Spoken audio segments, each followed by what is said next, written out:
Hi there, it's John and Mike, your favorite brew dudes, and we're standing here at the old bar with two beers in front of us. Mike said that I'm going to love it, so I believe him. These are beers that are similar somehow. I think that's what you are saying. Yeah, very similar. He's going to let me drink despite the visual differences. One on the left first, and just I guess pick up on what's been put down in this beer.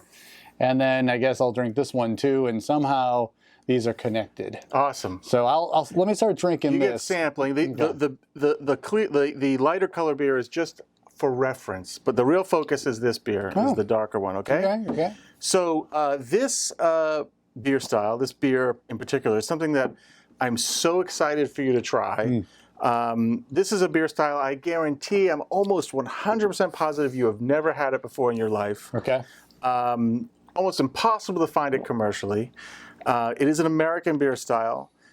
Oh, that's good. This builds off of the experimentations that I've been doing with. We did the flaked corn, flaked rice. Yes. Okay. So that's part of the deal. Can we talk about the clarity of this beer? Yeah. So this beer here, and it, maybe if you're really up on your beer styles, it'll start to give you a hint as to where we're going. This is my American cream ale for comparison to this. Okay. Man, super crisp. I know. I think I'm getting what you're. Oh yeah. So this beer style, I'll just reveal. So this is a Kentucky Common. A Kentucky Common. Yeah. So what is Kentucky Common? Kentucky Common is a almost died out recipe, died out beer style that about maybe 10 years ago. Some people started doing some deep research into this beer style. Kentucky Common, what's that? They started figuring it out. The basic premise behind this beer, and I went true to form with a lot of the articles that are out there about Kentucky Common. The base malt in this beer is 6-row. Oh yeah. Never used 6-row really before. Yeah. So it's 6-row. Unlike American cream ale, which might be 10-15% flaked corn, Kentucky Common uses up to between 20 and 30, up to 35%. Wow. They say grits, but I went with flaked corn. And then there's a touch of crystal malt, and a crystal 40 specifically is what the historical records tell us. Okay. And black malt. Okay. So to give you the basic perspective, the upper end is going to be 35% flaked corn, 2% black malt, and 2% crystal 40. Okay. And that's exactly what I did here. So my recipe is 61% 6-row. 6-row. And then it's 35% flaked corn, 2% black malt, and 2% crystal malt. And now classically as well, research tells us that it is bittered for 60 minutes with cluster at a rate of 0.2 pounds per barrel, which in a 5-gallon batch comes down to half an ounce. Not too much. Right? But that's it. You gotta, we're talking about 1865 here, okay? Yeah. And then it's half of that, it's 0.1 pounds per barrel of European hop sods. It has to be. So that's a quarter of an ounce in this 5-gallon batch. At like about 5 minutes to go is where I chose to pick it. Now classically this would be brewed with like a really mild ale yeast, but sticking with the common theme, Kentucky Common, it gets that name common because they were making California Common steamed on the West Coast. Sure. So for me, what I did is I decided to brew this. I didn't want to buy liquid yeast. Usually you'd use Cali lager yeast for this. I went with 3470. Okay. Dry, because I just wanted the convenience of that, but I fermented it at about 60 degrees, 62 degrees Fahrenheit. Nice. So Kentucky Common, and with a truckload of corn, 6-row. And I love the way it came out. The color, I was worried in the recipe the color would be at 2% was going to be not dark enough, or but the camera doesn't really even remotely do justice to the color of it. So it's perfect. It's sort of like a coppery. It's right at that upper edge of like a copper gold, almost going into the really low end of the brown ale category. That's great. And so for me, like a little bit of reading is when you think about what was going on in Kentucky. They're making bourbon, which is by definition 51% corn, and then whatever else you'd put in it, some barley and maybe some other grains.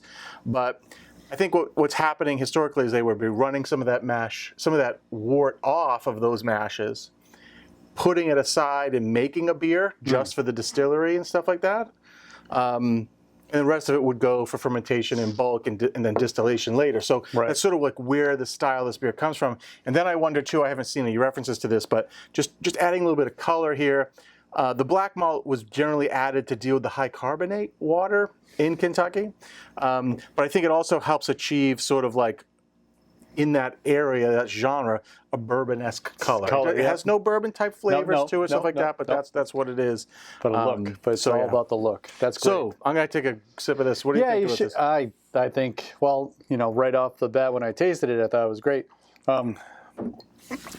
So because you provided the reference beer where we talked about the flaked maize in this, and it seemed to have, maybe even like from that comparison where you did the adjuncts for lightening a beer's body, where the rice was like, you couldn't tell that there was any like adjunct grain. It was just like very thinned out, but the corn had a distinct flavor. I'm trying to see where like there's more corn taste in there. There's really not. I think the caramel 40, even though it's only 2% in the black malt, is sort of helping keep the corniness, the corn sweetness in check. It's extremely well balanced, and I just can't imagine like how this beer style sort of falls through the cracks and doesn't get brewed more, because I'm almost digging it more than cream ale. Certainly, actually, this time of year, this is a great seasonal transition beer. We've sort of talked about that in the past. Like, what are you going to brew while it's still threatening to be wintry early spring? We're in what's called third winter, I think. Fake winter. And now, but it's not, lawnmower time yet for the straight up cream ale. The Kentucky Common is like hitting the spot. It's great.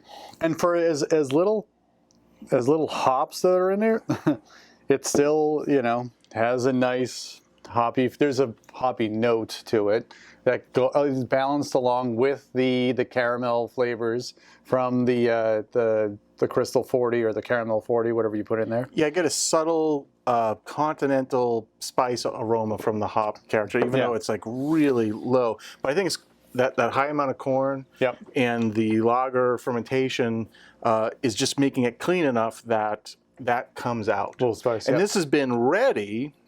This finished fermenting about 2.5 weeks ago. So I've had it in the keg, chilling, carbonating for a long time to get it to pick up in its clarity. It's got just a touch of haze to it still, but it's on its way to this. To that, yep. Another week or two, it'll be just as brilliant as that. Yeah. Well, there you go. What a success this has been, huh? And I'm glad you read some of the tomes where you were like actually reading recipes at a barrel measurement, right? I had to like calculate that out, what it meant for a 5-gallon batch. That's hysterical, dude. That's really great. I don't know, man. This might be another beer that you add to the old repertoire. And just for reference, starting gravity was 1052, final gravity was 1012 for about 5.25%. Got it. Yep, makes sense. It doesn't seem perfect. It's right in the wheelhouse. Yep. Not too much. Good sessionable drinker, for sure. Awesome. You were right. I love it. Not that I didn't believe you, but you never know what kind of screwball is going to be thrown your way. It's just something that your palate is familiar with most of the components, but just coming together this way, it's a little different than say like drinking Dos Equis or something like that. It has that sort of, maybe it's a little bit darker than that, but it's just. It's just slightly different, and I think your palate's going, oh, this is different. Is this just another plan? Did you already have the Jar of Destiny ready? Because you have like an international lager. The problem with the Jar of Destiny is that I worry about I get inspired to like play with some recipes and say, you know what, I really want to brew a Kentucky Common, and that had been on my goal sheet for this year anyway. Before I really came up with the idea of doing Jar of Destiny, because I love American cream ale, and this has been something that for a very long time I wanted to do. Sure. It was really born out of the fact that we did that series with the flaked corn, flaked rice, and I said, well, let's pull it together and let's do something with this knowledge of flaked corn now. And the Kentucky Common just screamed out had to be brewed. All right. Now, of course, I pull Kentucky Common out of the Jar of Destiny at some point in the next. We'll have to throw it out, but I have the recipe. We're good to go. Awesome. That's awesome. Okay, great. Well, thank you, Mike. This was an awesome comparison, and it's amazing. Like a third of the grain bill is corn, and I'm not tasting it. But that's the power, I guess, of a little bit of crystal malt and a little bit of black malt to help it all out. If you have experience with the Kentucky common style, leave them in the comments below. You know, we'd love to hear more about your experience, and so we can learn it more on it. But dude, this is a great style and a great example of it, even though, like you said, I haven't had it before. Yeah, neither had I. If you like this video, give us a thumbs up, subscribe to our channel, because we do this kind of thing every single week. For John and Mike, these brew dudes, brew on. Cheers.